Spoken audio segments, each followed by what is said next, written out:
Hello दोस्तों, आज हम लोग बात करेंगे बीए जियोग्राफी का पेपर है जो बीए का है। ठीक है,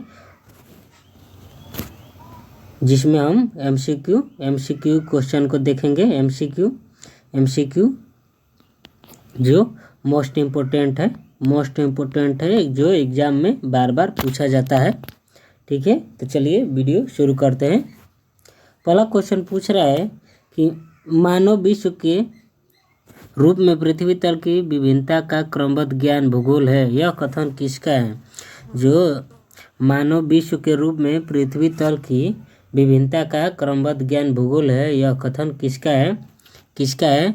तो इसमें ऑप्शन दिया है हेटनर का, दूसरा ऑप्शन दिया है ब्रुन्स का, तीसरा ऑप्शन दिया है ब्रो-एक का, चौथा ऑप्शन दिया है टालमी का।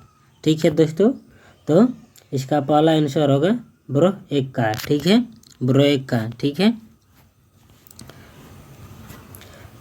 अगला क्वेश्चन पूछ रहा है कि प्रसिद्ध भूगोलवेत्ता डिमाजिया का संबंध है। जो ये प्रसिद्ध भूगोलवेत्ता है डिमाजिया, ये कौन से देश से संबंधित है? तो ये ऑप्शन नंबर पहला सही होगा, फ्रांस। ठीक है, जो डिमाजिया है वो फ्रांस से संबंध है। ठीक है, नेक्स्ट क्वेश्चन देखते हैं। नेक्स्ट क्वेश्चन पूछ रहा है कि पृथ्वी में निम्नलिखित में से पृथ्वी की उत्पत्ति के किस सिद्धांत द्वारा पृथ्वी की रेडियोधर्मिता का स्पष्टीकरण होता है? जो फिर से क्वेश्चन दोहरा रहे हैं, पूछ रहा है पहला क्वेश्चन, निम्न में से पृथ्वी की उत्पत्ति के किस सिद्धांत द्वारा पृथ्वी की रेडियोधर्मिता का स्पष्टीकरण होता है? किसमें होता है? निहारिका सिद्धांत में, नोवा सिद्धांत में, या ग्रहाणु सिद्धांत में, या इनमें से कोई नहीं? तो आप लोग भी कमेंट करके बता सकते हैं अगर आपको उत्तर आ रहा हो तो। ठीक है, तो इसका ऑप्शन नंबर चौथा सही होगा, इनमें से कोई नहीं है। अगला क्वेश्चन देखते हैं। अगला क्वेश्चन पूछ रहा है, निहारिका परिकल्पना प्रतिपादित की गई कब की गई? निहारिका परिकल्पना प्रतिपादित की गई कब की गई? किनके द्वारा की गई? वो कौन से प्रसिद्ध भूगोलवेत्ता है? कांट द्वारा, लाप्लास द्वारा, मोल्टन द्वारा, हॉयल द्वारा। कौन है वो? आप लोग भी बता सकते हैं। तो इसका ऑप्शन नंबर ब सही होगा, लाप्लास द्वारा। ठीक है, नेक्स्ट क्वेश्चन पूछ रहा है कि कौन सी परिकल्पना हॉयल तथा लिटलटन द्वारा प्रतिपादित है? निहारिका परिकल्पना, ज्वारीय परिकल्पना, नोवा परिकल्पना, या ग्रहाणु परिकल्पना। तो इसका ऑप्शन नंबर सही होगा, यानी कि तीसरा नोवा परिकल्पना। अगला क्वेश्चन पूछ रहा है कि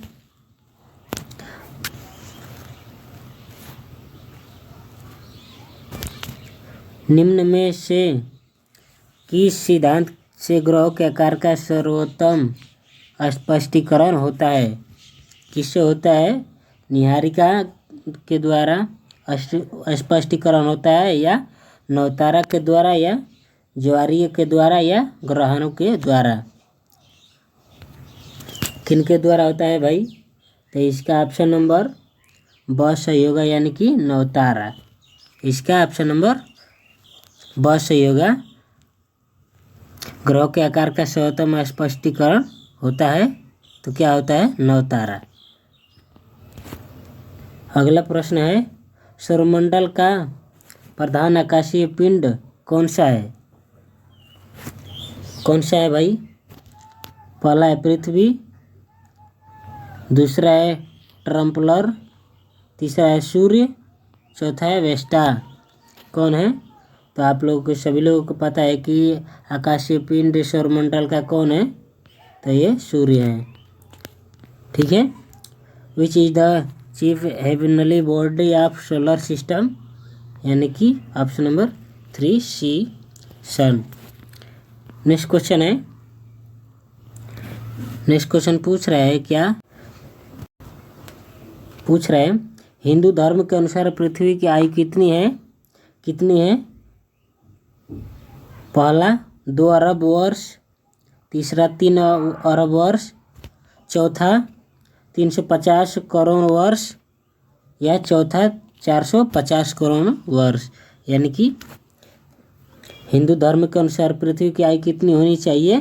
तो ऑप्शन नंबर अ सही होगा, 2 अरब वर्ष।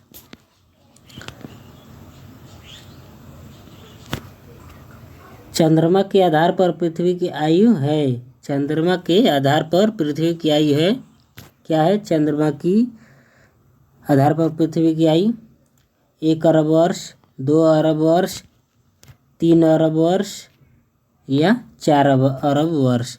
तो इसका ऑप्शन नंबर कौन सा सही होगा? तो इसका ऑप्शन नंबर सही होगा 4 अरब वर्ष चंद्रमा के आधार पर पृथ्वी की आयु बताई गई है। नेक्स्ट क्वेश्चन पूछ रहा है सागरों की लवणता के आधार पर पृथ्वी की अनुमानित आयु है। सागरों की लवणता जो है उससे पृथ्वी की आयु कितनी होनी चाहिए? तो सागरों की लवणता के अनुसार पृथ्वी की अनुमानित आयु 100 करोड़ वर्ष होनी चाहिए। अगला प्रश्न है अवसाद के आधार पर पृथ्वी की अनुमानित आयु है। जो अवसाद है उसके आधार पर पृथ्वी की आयु कितनी है? अवसादन के आधार पर पृथ्वी की आयु कितनी बताई गई है? अनुमानित कितनी बताई गई है भाई? आप लोग भी बता सकते हैं। तो इसका ऑप्शन नंबर पहला सही होगा 40 करोड़ वर्ष। अगला प्रश्न है प्राच्य जीवन का उषा काल किसे कहा जाता है? प्रोटेरोजोइक कल्प, आर्केजोइक कल्प, मेसियोजोइक कल्प, केजोइक कल्प, कौन सा है? तो इसका ऑप्शन नंबर ब सही होगा, आर्केजोइक कल्प। अगला प्रश्न है विशाल सरीसृप यानी कि डायनासोर का विकास किस युग में हुआ था? डायनासोर का विकास? क्रिटेशियस, जुरासिक, पर्मियन, डेवोनियन, किसमें हुआ था? तो इसका ऑप्शन नंबर ब सही होगा, जुरासिक। आप लोग मूवी भी देखते हैं, जुरासिक पार्क मूवी भी बनी है बहुत सी, उसमें भी इसका जिक्र हुआ है जुरासिक का। ठीक है। अगला प्रश्न पूछ रहा है पृथ्वी पर प्रथम बार वनस्पति एवं जीवन काल किस काल में प्रकट हुए? पृथ्वी पर प्रथम बार वनस्पति एवं जीवन काल किस काल में प्रकट हुए? पुराजीवी कल्प, मध्यजीवी कल्प, नवजीवी कल्प, या नूतन कल्प। तो इसका ऑप्शन नंबर अ सही होगा, यानी कि पहला पुराजीवी कल्प में। अगला क्वेश्चन पूछ रहा है, अगला है पृथ्वी की आंतरिक परत निफे के निर्माण में किन तत्वों की प्रधानता है? पृथ्वी की आंतरिक परत निफे के निर्माण में किन तत्वों की प्रधानता है? सिलिका व एल्युमिनियम, सिलिका व मैग्नीशियम, बेसाल्ट व सिलिका, या ऑप्शन नंबर 10 सही है, निकिल व लोहा। कौन सा ऑप्शन नंबर सही है?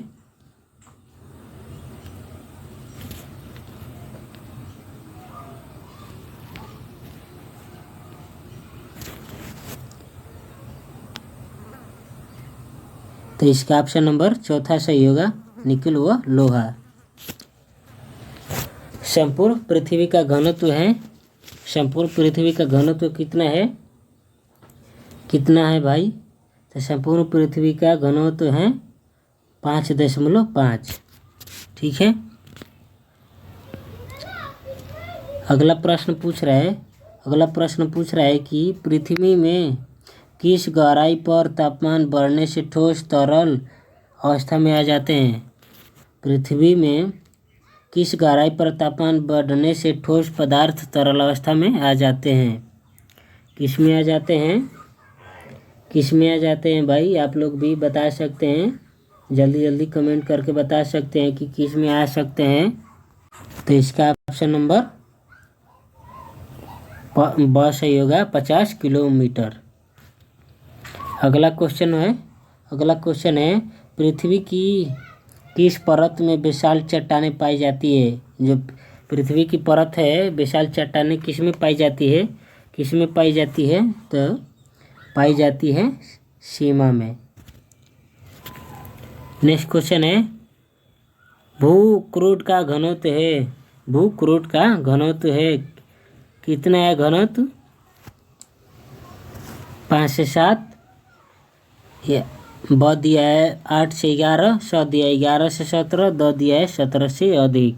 तो इसका ऑप्शन नंबर स सही होगा, यानी कि तीसरा 11 से 17।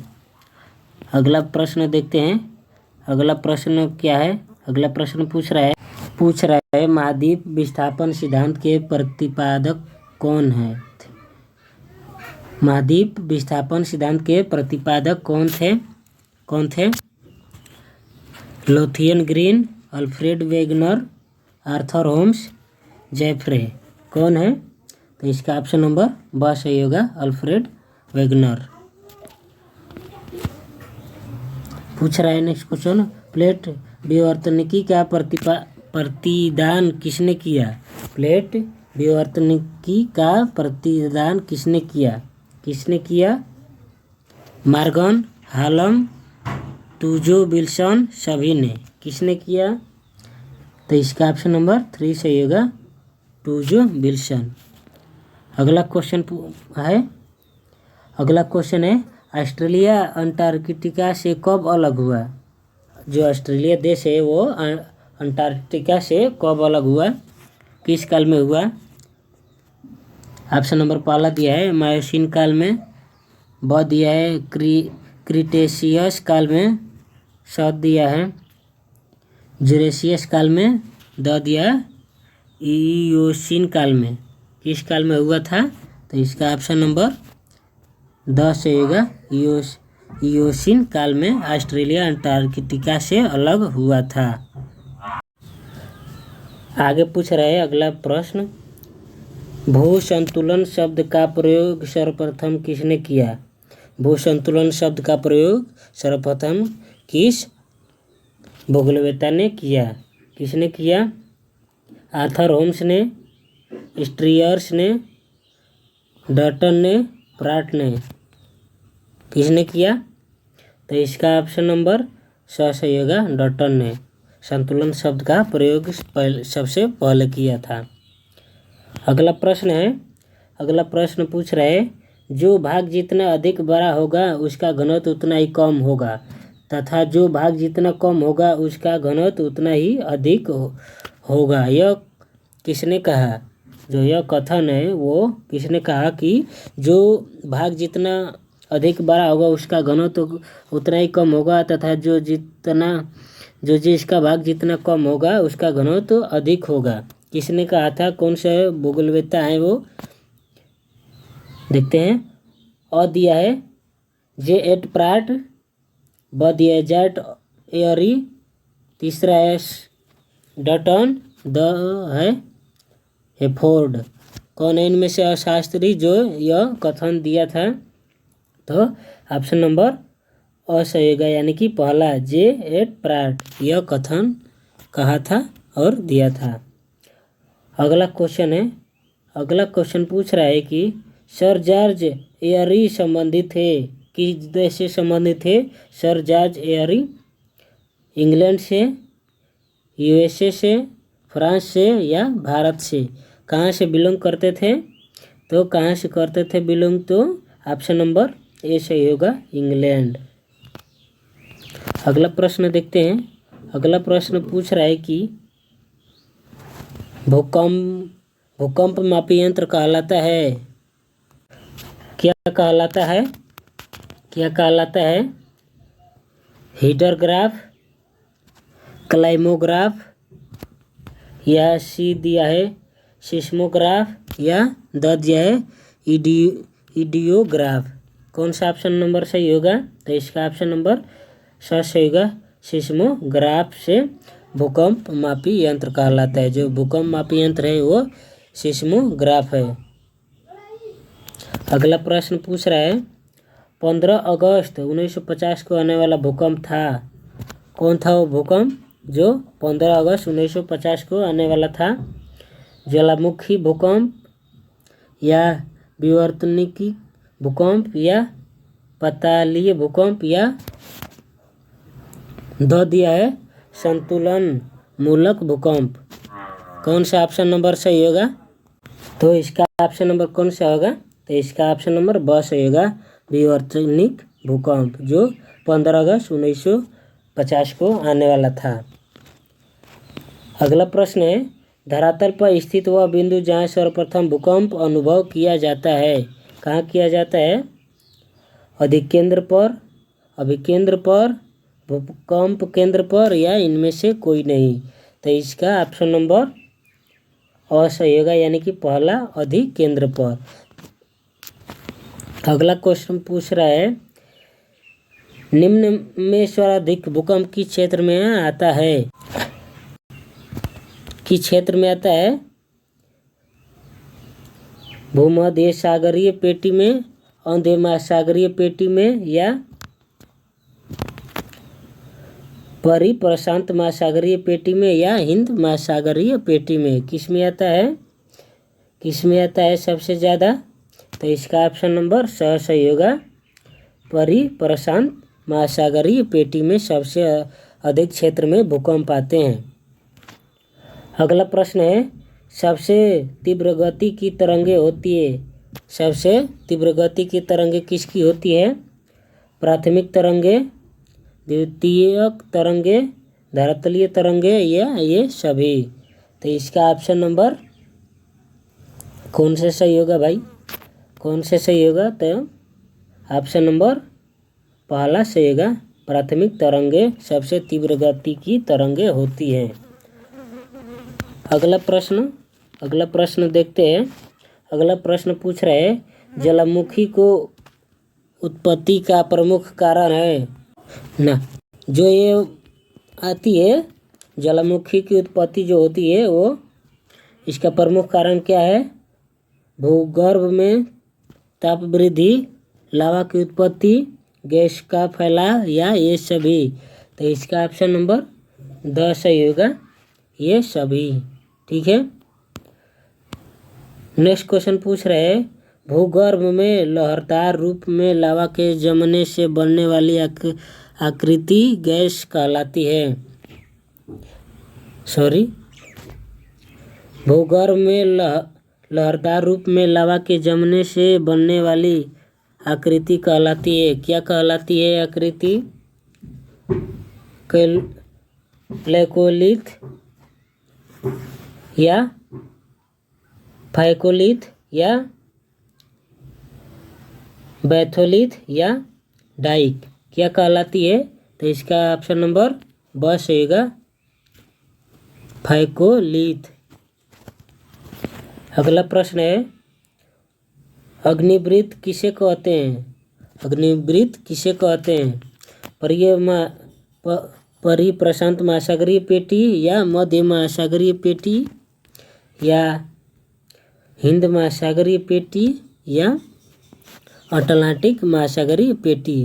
तो क्या कहलाती है? तो इसका ऑप्शन नंबर पहला सही होगा, परिप्रशांत महासागरीय को अग्निवृत्त कहते हैं। अगला प्रश्न पूछ रहे हैं विश्व का सबसे ऊंचा शांत ज्वालामुखी है। कौन सा है? सबसे शांत ज्वालामुखी कौन सा है? सेरो एसोवागुआ, बदिया एटना, सदिया फ्यूजियामा या ददिया क्राकाटाओ। कौन सा ऑप्शन नंबर सही होगा? कौन सा ऑप्शन नंबर सही होगा? तो इसका ऑप्शन नंबर पहला सही होगा, सेरो एसोवा गुआ। अगला प्रश्न है, विश्व का सबसे ऊंचा सक्रिय ज्वालामुखी है कौन सा है? कौन सा है? तो इसका ऑप्शन नंबर 10 सही होगा, 10 सही होगा, अंटोफाला। अंटोफाला सबसे सक्रिय और ऊंचा ज्वालामुखी है। अगला प्रश्न है ज्वालामुखी का ऊपरी भाग जहाँ लावा बाहर निकलता है क्या कहलाता है वो भाग? फनल, गर्त, क्रेटर, कैल्डेरा। क्या कहलाएगा वो? जो ज्वालामुखी का ऊपरी भाग जहाँ बाहर लावा निकलता है उसको क्या कहते हैं? क्या कहते हैं? तो इसका ऑप्शन नंबर सही होगा, यानी कि क्रिएटर। अगला प्रश्न है विश्व के प्रमुख ज्वालामुखियों में सर्वाधिक ऊंचा ज्वालामुखी है कौन सा है? सबसे प्रमुख ज्वालामुखी और ऊंचा भी? Cotopaxi, Etna, Stromboli, baker. कौन है इनमें से? तो इनमें से है स्ट्रोम्बोली सबसे ऊंचा और सर्वाधिक ऊंचा ज्वालामुखी क्या यही है। अगला क्वेश्चन देखते हैं। अगला क्वेश्चन है क्या है? भारत किस प्लेट के अंतर्गत आता है? किस प्लेट के अंतर्गत आता है Bharat? Eurasia, Indo Australia, Africa या प्रशांत? कौन से आता है? कौन आता है? तो इंडो ऑस्ट्रेलिया में ये कह सकते हैं कि इंडो ऑस्ट्रेलिया के अंतर्गत प्लेट के अंतर्गत भारत आता है। अगला प्रश्न है प्लेट विवर्तनिकी सिद्धांत प्रतिपादित किया किसने किया, कब किया, किस सदी में किया, या ये कह सकते हैं कि किस सदी में यह प्रतिपादित हुआ। तो अ दिया है 20वीं शताब्दी, ब दिया है 19वीं शताब्दी में, या 20वीं शताब्दी के उत्तरार्ध में, या 21वीं शताब्दी में। किसमें हुआ? तो इसका ऑप्शन नंबर ब सही होगा, 19वीं शताब्दी में प्लेट विवर्तनिक सिद्धांत प्रतिपादित किया गया। अगला प्रश्न है प्लेट शब्द का सर्वप्रथम प्रयोग करने वाला विद्वान कौन है? कौन है देखते हैं। आर्थर होम्स, टूजो विल्सन, ली पिचोन या ब्लैकेट। कौन है? तो इसका ऑप्शन नंबर कौन सा सही होगा आप लोग भी बता सकते हैं कमेंट करके। ऑप्शन नंबर इसका ब सही होगा, टूजो विल्सन। अगला प्रश्न है अधिकांश विद्वान के अनुसार भूपृष्ठ पर प्रमुख प्लेटों की संख्या है कितनी है? प्लेटों की संख्या 20 है, 5 है, 6 है या 12 है? कौन सा है? तो इसका ऑप्शन नंबर ब सही होगा, 5 है। अगला प्रश्न है पृथ्वी का क्रोड किस अवस्था में है? पृथ्वी का क्रोड किस अवस्था में है? ठोस अवस्था में, द्रव अवस्था में, गैस अवस्था में, या दिया द्रव है गैस दोनों अवस्था में। तो इसका ऑप्शन नंबर 10 होगा, गैस एवं द्रव अवस्था में पृथ्वी का क्रोड है। अगला प्रश्न देखते हैं। अगला प्रश्न पूछ रहा है पृथ्वी के धरातल पर सर्वाधिक चट्टानें कौन सी है? कौन सी है सर्वाधिक चट्टानें? तो इसका ऑप्शन नंबर अ सही होगा, परतदार चट्टानें सर्वाधिक हैं पृथ्वी के धरातल पर। अगला प्रश्न पूछ रहा है लोएस्ट चट्टान का उदाहरण है, कौन सा उदाहरण है? तो इसका ऑप्शन नंबर कौन सा सही होगा? आग्नेय, पतालीय, अवसादीय, कायांतरित। तो इसका ऑप्शन नंबर सही होगा अवसादी। अगला प्रश्न देखते हैं। अगला प्रश्न पूछ रहा है प्रायद्वीपीय चट्टाने में प्रायद्वीपीय भारत में चट्टानें पाई जाती हैं। कौन सी चट्टानें? आग्नेय चट्टानें, अवसादीय चट्टानें, कायांतरित चट्टानें या लावा चट्टानें। तो इसका ऑप्शन नंबर सही होगा कायांतरित चट्टानें। अगला है पृथ्वी के आंतरिक भाग में कौन सी चट्टान अधिक गर्म दबाव से बनी है? कौन सी दबाव से बनी है? तो ये कायांतरित से बनी है। अगला प्रश्न है निम्नलिखित में से कौन सी चट्टान परतदार नहीं है? कौन सी चट्टान परतदार नहीं है? तो ये है स्लेट चट्टानें परतदार नहीं है। अगला प्रश्न पूछ रहा है निम्नलिखित में से कौन सी चट्टान कायांतरित नहीं है? कौन सी नहीं है? तो ये ग्रेफाइट है। अगला प्रश्न पूछ रहा है अवसादी चट्टान में अपफोल्ड रूप का नाम दीजिए। जो अवसादी चट्टान है उसमें अपफोल्ड का नाम दीजिए। क्या है?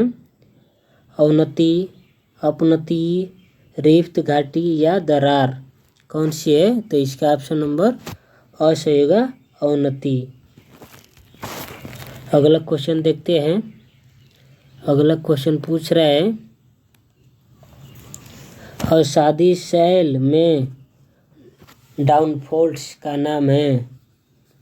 अवसादी शैल में डाउनफॉल्ट का नाम है। क्या है नाम?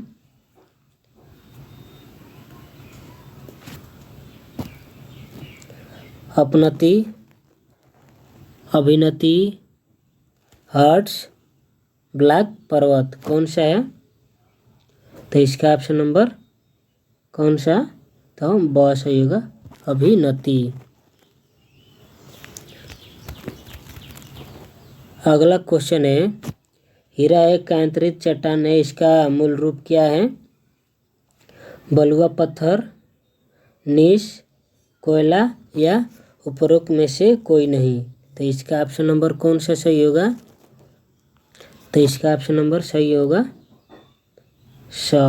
यानी कि कोयला।